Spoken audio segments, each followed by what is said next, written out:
Happy Friday. Okay. A lot happening in the world. I don't have to tell all of you. Just a couple of notes for you all at the top. This morning we learned the unemployment rate is 4.2%, down by a historic 2 full percentage points since President Biden took office. Prior to the American Rescue Plan, CBO estimated that the U.S. would not have a 4.2% unemployment rate until the end of 2024. So this gives you that chart just to give you a sense of exactly what the CBO projections were and how much more quickly we moved to that unemployment rate. After the Great Recession, it took 9 years for the United States to reach a 4.2% unemployment rate, just to give you a sense. The unemployment rate is dropping even more, even as more people are reentering the workforce and looking for jobs. That's good news. There's no doubt that the Biden economic agenda is getting people back to work. In November, we added an additional 210,000 jobs for a total of 6 million jobs in the first 10 full months of the president's administration. That is a record for a new president.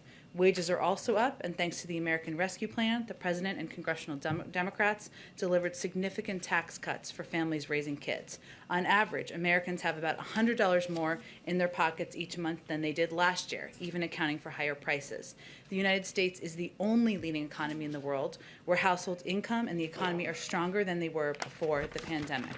And our COVID strategy is allowing millions of workers to find jobs and ensuring our country can weather any challenges without shutting down our businesses or our schools. We know though there is more work to do, and the historic Build Back Better Act will cut costs that American families have struggled with for years, create more jobs, and continue growing our economy. Just some notes on the week ahead for all of you. On Sunday, the President and the First Lady will return from Camp David to host the Kennedy Center Honorees Reception, where they will be joined by the Vice President and Second Gentleman.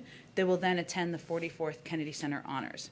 On Monday, the President will deliver remarks on how his Build Back Better Act will lower the cost of prescription drugs for millions of Americans by finally letting Medicare negotiate drug prices, imposing a tax penalty if drug companies increase their prices faster than inflation, putting a cap on how much seniors and people with disabilities have to pay for drugs, and lower insulin prices so that Americans with diabetes don't pay more than $35 per month for their insulin. The President thinks it's absolutely unacceptable that the American people are forced to pay the highest prices for prescription drugs in the entire world, 2 to 3 times as much as other developed countries. And this is an example of how Build Back Better will reduce many of the biggest costs families face.